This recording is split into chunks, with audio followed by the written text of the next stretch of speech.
پڑھنا جو بولا جاتا ہے اردو میں، اس کا مقصد ہوتا ہے آدمی جس حال میں وہ چھوڑ کے فوراً نکلے اسی کو کہتے ہیں چل پڑا. مجھے جیسے ہی یہ خبر ملی میں چل پڑا. تو چل پڑا کا مطلب کہ فوراً ہر چیز کو چھوڑ کے اللہ فرمایا چل پڑو جیسے ہی آزاد. اب نماز کی طرف تمہارا سارا کام نماز کے لیے ہونا چاہیے، اس کی تیاری میں فوراً لگ جاؤ. اور اتنا آج کل فاصلہ بھی رہتا ہے پہلی اذان سے لے کے دوسری اذان تک. تو اب تجارت چھوڑو، کھانا چھوڑو، گھر چھوڑو، محفل چھوڑو، پارٹی چھوڑو، گھر والوں کو چھوڑو، سب چل پڑو مسجد کی طرف. اللہ تعالیٰ نے نماز کا حکم قرآن میں دیا ہے کہ اقیموا الصلاۃ، نماز قائم کرو. لیکن جلدی وہاں پہ نہیں جلدی کا ذکر آیا. وارکعوا مع الراکعین، رکوع کرنے والوں کے ساتھ رکوع کرو، نماز پڑھو، جماعت کے ساتھ نماز پڑھو. یہاں بھی جلدی کا ذکر نہیں. فاذکرونی اذکرکم، تم میرا ذکر کرو میں تمہارا ذکر کروں گا. فاذکرونی سمپل، میرا ذکر کرو. مگر یہاں پر میں فاسعوا، جلدی کرو. کہ آج جمعہ کے لیے جو تمہیں بلایا جا رہا ہے. اور عموماً لوگ آتے ہیں تو ٹائم سے ٹائم ملا کے کہ ہمارے یہاں 50 پر ہوتی ہے نماز تو 49 سے پہنچ جائیں گے. اور کچھ تو ایسے بھی ہوتے ہیں کہ جب خطبہ چلتا ہے تو انہیں دیکھیے وہ وضو کر رہے ہیں، وہ واش روم کی طرف ہے، وہ گھر سے چل رہے ہیں. جبکہ آج خدا کا حکم ہے فرما برداری بندگی تو یہی نا کہ اللہ جس طرح تمہیں بلانا چاہے اسی طرح تم پہنچو. فَاسْعُوا، آج فرمایا گو فاسٹ اِلَىٰ ذِکْرِ اللَّهِ، خدا کے ذکر کی طرف. کیونکہ وہ رحمان وہ رحیم آج ہم سب کو بہت کچھ عطا کرنا چاہتا ہے. کچھ ایسی چیزیں ہوں گی جو ہمیں قیامت میں پتہ چلیں گی یہ انعام ہمیں ملنے والا تھا. اور ہمیں کچھ ملے یا نہ ملے اس فکر میں نہیں آنا چاہیے. ہمیں تو بس یہ دیکھنا میرے رب کا حکم کیا ہے. اس نے 5 وقت نماز کے لیے بلایا ہم چلیں، لیکن آج کہا جلدی چلو تو آج جلدی چلو. اپنی عقل نہ لگائیں، نماز تو مل ہی جائے گی، خطبہ تو مل ہی جائے گا. اپنے حساب سے مت چلو، آج خدا نے جو حکم دیا اس حساب سے چلو. پھر دیکھو تو جب مسلمان کی زندگی خدا کی بندگی میں گزرنا شروع ہو جائے گی تو یہاں سے فلسطین تک جن مسائل کا سامنا ہم کر رہے ہیں ہمیں نہیں کرنا پڑے گا. کیونکہ اس وقت مصیبتیں ہمیں اچھی لگیں گی. یہ دل اتنا دکھے گا نہیں، اس لیے دکھتا کیونکہ بندگی ہمارے اندر نہیں ہے. امام حسین سے بڑی آزمائش کس کی ہوگی؟ ان کا دل اس بات پر نہیں دکھ رہا تھا کہ ہم بھوکے ہیں، ہم پیاسے ہیں، ہمارے شہزادوں کو شہید کیا جا رہا. نہیں، یہ قتل کرنے والوں کا انجام کیا ہوگا اس پر دکھی تھے. تو مسلمان کی وہ شان ہے کہ وہ مصیبتوں سے گھبراتا نہیں، مصیبتوں کو گلے لگاتا. اولیاء کرام کی تو یہ شان ہے کہ اگر 1 سال تک اولیاء فرماتے 1 سال تک اگر کوئی مصیبت نہ آئے تو وہ کانپنے لگتے تھے، گھبرانے لگتے تھے، ان کے دلوں میں خوف آتا تھا. یہ کیا ہوا کہ پورا 1 سال گزر گیا اور کوئی پریشانی نہیں ہوئی. یہ ہے مومن کی شان. دوستوں وہ جانتے ہیں کہ جو پریشانیاں آتی ہیں، مصائب آتی ہیں تو اسی کے پاس آتی ہیں جس سے اللہ تعالیٰ محبت کرتا ہے. اسی لیے حضور نے فرمایا سب سے زیادہ آزمائش میری ہوئی. نبی اکرم سب سے زیادہ تو جو جتنا بڑا محبوب، جو خدا کا جتنا بڑا مقرب، اس کی آزمائش بھی اتنی ہی زیادہ. تو مصیبتوں سے دوستوں ہمیں گھبرانا نہیں. ہاں مصیبتیں اچھی لگنے لگیں. کب لگیں گی؟ جب ہم خدا کی بندگی کی طرف کمال کے ساتھ آ جائیں گے، کامل طور پر آئیں گے، اس کے ایک حکم کو فالو کرنا شروع کریں گے. تو حکم ہے جلدی آنے کا، تو ہمیں اپنی عقل نہیں لگانی ہے کہ میں 5 منٹ 10 منٹ پہلے جا کے کیا کروں گا. نہیں، پہنچ جاؤ. یہ تمہاری بندگی یہ خدا کو پسند ہے. پھر انعامات جو حدیث میں جو آ گئے ہیں وہ تو تمہیں ملنے والے ہیں، جو نہیں معلوم ہو سکے وہ بھی نظر آئے. آج کے دن 2 فرشتے مسجد کے دروازے پر موجود رہتے ہیں روایت میں، اور ہر اندر آنے والے کا نام لکھتے ہیں، نوٹ کرتے ہیں نام. جتنے ہم لوگ آ چکے ہیں سب کا نام لکھا جا چکا. کب تک؟ جب امام ممبر پہ آتے ہیں عربی خطبے کے لیے، اذان ثانی ہونے والی جب ہوتی اس وقت وہ فرشتے بھی اپنے رجسٹر کو بند کر دیتے ہیں. اور نمازیوں کے ساتھ بیٹھ جاتے ہیں. اب جتنے لوگوں کی انٹری ہو رہی نا وہ ایک طرح سے ایبسینٹ ہے. آج اللہ نے اپنے بندوں کا نام منگوایا, اپنے فرشتوں کو بھیجا, جاؤ میرے حکم پر جو آئے ہیں ان کا نام لکھو. نام بھی لکھا جا رہا ہوگا, ٹائمنگ بھی لکھی جا رہی ہوگی. آج کل اپنے آپ ہر چیز ہو جاتی ہے نا. ہم ٹیکنالوجی کو بہت کچھ مان لیتے ہیں لیکن اللہ والوں کے اختیارات کو نہیں مانتے. مشین کے اختیارات جو انسانوں نے مشین بنائی ہے اللہ کی مشیت سے, اس کو تو پاورفل مانتے ہیں, لیکن جسے براہ راست اللہ نے بنایا ہو اس کے پاور کو ہم نہیں مانتے.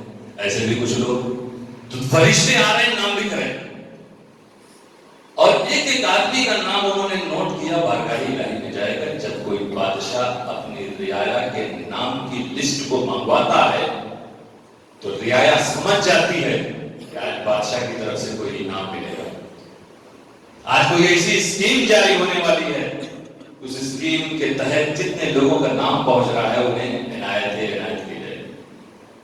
تو آج جب یہ روایت میں موجود ہے تو مطلب رب قدیر آج اس کی رحمانیت جوش میں, آج وہ رحم فرمائے گا, کرم فرمائے گا, ہماری مصیبتیں بھی دور ہوں گی, پریشانیاں بھی دور ہوں گی, دعائیں بھی قبول ہوں گی. آج اس نے نام منگوایا.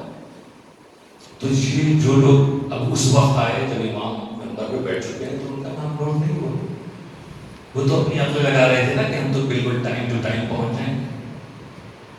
میرے دوستوں, جلدی آنے والوں کا تو یہ روایت میں جو جتنی جلدی آئے اسے اتنی جلدی ثواب, جو سب سے پہلے آیا اسے اونٹ قربانی کرنے یا صدقہ کرنے کا ثواب ملا. سب سے پہلی گھڑی جو آ گیا, جو اس کے بعد آیا اسے دوسرے جانور جو اس سے چھوٹے ہوتے ہیں اسے صدقہ کرنے کا ثواب, قربانی کا ثواب. جو اس کے بعد آیا اسے بکری بکرا صدقہ کرنے کا, جو اس کے بعد آیا اسے مرغی صدقہ کرنے کا ثواب, جو بالکل لاسٹ میں آیا اسے انڈا صدقہ کرنے کا ثواب. پیسہ تمہاری جیب سے خرچ نہیں ہوا اور ان صدقوں کا ثواب لے کے لوٹ گئے. آج اتنا خوش ہے اللہ کہ دیکھیں کون آ رہا ہے پہلے, کون کتنا پہلے آ رہا ہے, اور اس کے فرشتے لکھ بھی رہے ہیں. اور یہاں یہ دیکھو میرے دوستو, تم دروازے کے اندر آ چکے ہو, کیا کوئی تمہیں دروازے میں ایسا ملا جس نے تم سے پوچھا ہو مسمک, تمہارا نام کیا ہے, واٹس یور نیم, آپ کا نام کیا, کسی نے پوچھا؟ آپ اندر آ گئے اور ان فرشتوں نے لکھ بھی لیا بغیر پوچھے. انہیں کیسے پتا چلا؟ کسی کوئی پوچھنے والا آپ کو نہ سنائی دیا نہ نظر آیا, اور نام لکھ دیا. یہ چیزیں تو ان سے چھپی تھی نا, آپ نے تو بتایا نہیں. جب تک آپ اپنا نام کسی کو بتائیں گے نہیں, پتہ ہی نہیں چلے گا. ایک کا نام دوسرے کے نام سے چھپا ہوا ہے. جب یہ نہیں پتا چل رہا ہے اور وہ لکھ لے تو اس کا مطلب تو چھپی باتوں کا علم اس کو ہے. تو میرے دوستو, جب فرشتوں کو غیب کا علم موجود ہے ان کے اندر, تو فرشتوں کے رسول محمد مصطفیٰ کو غیب کا علم کیسے؟ تو جمعہ کے دن دوستو اہل سنت والجماعت کا ایک عقیدہ بھی ہر جمعہ کو ثابت ہوتا ہے. ان فرشتوں کو, ابھی کہنے والے بھی کہتے ہیں فرشتوں کو اللہ نے بتایا اس لیے ان کو علم ہے. تو ہم کہاں کہتے ہیں کہ میرے رسول کو کسی نے بتایا نہیں؟ رسول کو بھی غیب کا علم ہے اور اللہ تعالیٰ نے بتایا. فرشتوں کو بتایا انہیں علم ہو جائے, وہ میرے رسول کے علم کا انکار کیا جائے. یہی گمراہی ہے دوستو, یہی بھٹکنا ہے. یہی تو اپنے اصل مقصد حیات سے ادھر ادھر پھرتے نظر آ رہے. جمعہ کا دن ہمارے عقیدوں کو بھی اچھا بنانے کے لیے آیا اور ہمارے اندر عبادتوں کا جذبہ, رب کی اطاعت کا جذبہ پیدا کرنے کے لیے بھی آیا. تو آج کے دن آئے, آپ اتنے ثواب مل رہے ہیں, فرشتے نام لکھ رہے ہیں, وہ نام بارگاہ الہی میں پیش ہوگا, انعامات کی بارش آپ پر ہوگی. اور ایک اور روایت سنیے, میرے رسول صلی اللہ تعالی علیہ وسلم فرماتے ہیں من متصل, جس نے غسل کیا جمعہ کے دن, ثم اتى الجمعہ, پھر جمعہ کے لیے وہ آیا, فصلى ما قدر له, اور جو اس کے لیے مقدر ہے اس نے وہاں نماز پڑھی آنے کے بعد. آپ سنت موقدہ بھی پڑھتے ہیں. ثم انصت, پھر اس کے بعد وہ شخص خاموش بیٹھا. حتی یفرغ الامام من خطبته, یہاں تک کہ امام نے اپنے خطبے کو کمپلیٹ کر دیا. عربی خطبہ جو ہوتا وہ شخص بیٹھا رہا, غور سے سنتا رہا, انصتا غور سے سنتا. سننے کی بات ہے, سننا ہے, یہاں سمجھنے کی بات نہیں ہے. ورنہ عربی جو لوگ سمجھ رہے ہیں وہی فیضیاب ہوتے ہیں. میرے رسول صلی اللہ علیہ وسلم کی رحمت للعالمین کیا فرمایا کہ آیا خاموش بیٹھا, غور سے سنا, یہاں تک کہ امام نے اپنے خطبے کو کمپلیٹ کر دیا. ثم یسلم, پھر وہ شخص امام کے ساتھ نماز پڑھا. وغفر له ما بین هذا الجمعۃ والجمعۃ الاخرى, تو اس جمعہ اور پچھلے جمعہ کے بیچ جتنے گناہ ہیں سب بخش دیے گئے. تو ہر جمعہ کو یہ جذبہ لے کر آؤ, پیچھے جو خطائیں بھول چوک ہو رہی وہ معاف ہوتی جا رہی.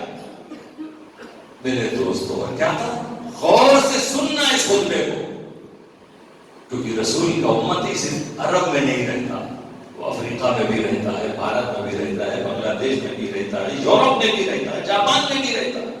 اگر یہ بات ہوتی کہ خطبہ سیکھو سمجھو اس کی مغفرت ہوگی تو صرف اہل عرب کی مغفرت ہوتی. مگر میرا رسول صرف عربیوں کا رسول نہیں, سارے عالم کا رسول بنا. اس لیے ان کی ذات سے, ان کے توسط سے, ان کے توسل سے اگر فیضیاب ہوگی تو سارا عالم فیضیاب ہوگا, ساری دنیا فیضیاب ہوگی. تو دوستو, کتنا بڑا اجر و ثواب ہے. وہ کتنے محروم لوگ جو امام خطبے پہ ممبر پہ چلا گیا اس وقت تک بھی نہیں پہنچے. اب یہ خطبے کی اتنی اہمیت ہے, آپ یہ دیکھیں اس خطبے کی اتنی اہمیت, اس کو صرف سننے میں یہ اجر و ثواب اور سننے کا حکم. کیوں؟ خطبہ ہے کیا چیز؟ میسج آف اسلام ہے. ایک اسلام کا پیغام ہوتا ہے خطبے میں, اس لیے اسے ریسپیکٹ دو. یہ نہیں کہ خطبہ ہو رہا اور آپ اپنے کہیں دماغ اور لگائے ہوئے ہیں یا بات چیت کرتے نظر آ رہے ہیں مسجد کے باہر کھڑے ہوئے. اس کا احترام کرنا, اور یہ احترام کا ثواب ہے جو اس کے احترام کا. اسی لیے خطبہ چاہے عیدین کا ہو, چاہے جمعہ کا ہو, چاہے نکاح کا ہو, سب سے زیادہ غفلت اور نکاح کے خطبے کے وقت رہتی ہے. پیچھے کسی پہ بیٹھے ہوئے لوگ اپنی باتوں میں مشغول ہیں تو مشغول ہی رہتے ہیں, کیونکہ معلوم ہی نہیں کہ اس وقت تمہارے لیے خاموش رہنا ضروری تھا. یہ اللہ کا پیغام سنایا جا رہا ہے خطبے. اور جمعہ کے خطبے کی تو شان آپ نے دیکھ لی. جمعہ جو مسلمانوں کی عید رسول اللہ نے فرمایا, جمعہ جس کے بارے میں نماز اور خطبے کے لیے اللہ نے فرمایا جلدی آؤ. جمعہ کا دن جس کے بارے میں رسول نے فرمایا خیر یوم طلعت علیہ الشمس یوم الجمعہ, سورج نکلنے والے سارے دنوں میں سب سے فضیلت والا دن جمعہ. جب عید کا دن ہے جمعہ کا, عید میں آپ نے دیکھا عید الفطر, عید الاضحیٰ, تمام سال بھر کے 365 دنوں سے یہ دن الگ کیوں؟ کیا نظر آتا ہے کہ عید کے دن نماز ہے, بقرعید میں نماز ہے, سال بھر اس وقت کوئی نماز نہیں ہے جماعت سے. تو مسلمانوں کی عید وہ لہو و لعب میں وقت گزارنے کے لیے نہیں, رنگ و بو میں شرابور ہونے کے لیے نہیں, ناچ گانے کی محفلوں کے لیے نہیں ہے, عبادت کے لیے عید. عید الفطر میں عبادت یہ تمہاری عید, عید الاضحیٰ میں عبادت یہ تمہاری عید. جمعہ کو بھی جب عید کہا گیا تو جمعہ میں بھی تمہیں عبادت کے لیے بلایا گیا. اور ویسے تو 6 دن اس وقت ظہر کی نماز رہتی, عبادت تو ہوتی ہی تھی. یہ عید تھی, آج تو 4 کے بجائے 8 رکعت فرض ہونی چاہیے, کیونکہ عید کے دن عبادت کا دن ہے. اس وقت نماز نہیں ہوتی تو نماز ہونے لگتی ہے عید الفطر عید الاضحیٰ. تو جمعہ بھی جب عید ہے اور ظہر کے وقت ہی بلایا جا رہا ہے تو ظہر میں تو آلریڈی 4 فرض ہے نا, تو جب جمعہ کہہ کے بلایا گیا ہے تو 4 کو 8 کر دینا چاہیے, تو نہیں, الٹا 4 کو 2 کر دیا. 4 فرض ظہر میں, جمعہ میں 2 فرض.